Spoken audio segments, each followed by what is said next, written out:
La foi chrétienne était le contraire à la raison, laquelle nous est donnée pour nous orienter dans l'existence. La raison est la faculté principale que Dieu a donnée à l'homme, qu'il a créé à son image, et par laquelle celui-ci peut s'orienter dans le monde, réfléchir à son existence et conduire sa vie. La raison n'est donc pas contraire à la foi, qui en est une expression particulière. La foi est l'exercice de la raison dans la réception confiante et volontaire de la révélation que Dieu donne de lui-même en vue de le connaître. Et cette révélation s'adresse à l'intelligence de l'homme autant qu'à son cœur et à sa volonté.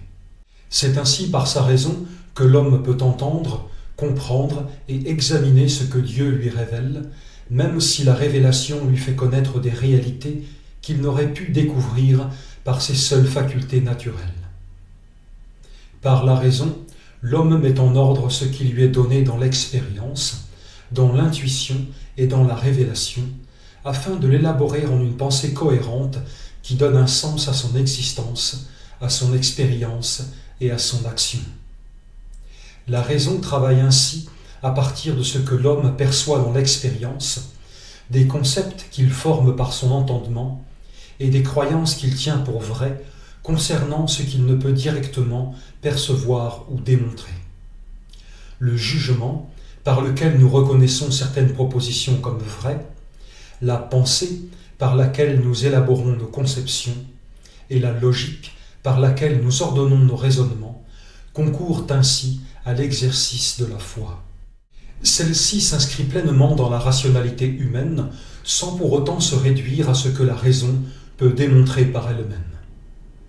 La raison humaine permet en particulier à l'homme de réfléchir sur lui-même, sur le monde et sur Dieu. Sous la forme d'une pensée consciente d'elle-même, elle participe ainsi, d'une manière essentielle, à la dimension spirituelle de l'existence humaine.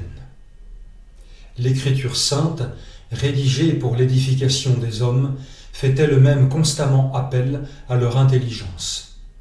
Dans tous ces registres, elle invite le lecteur et l'auditeur de la parole de Dieu à réfléchir à sa condition, à discerner le vrai du faux et le bien du mal, et à considérer la voie qu'il suit dans le monde.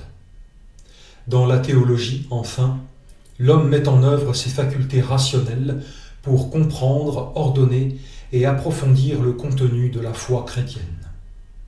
La théologie en constitue ainsi l'expression rationnelle et systématique au service de l'édification du croyant et de l'Église.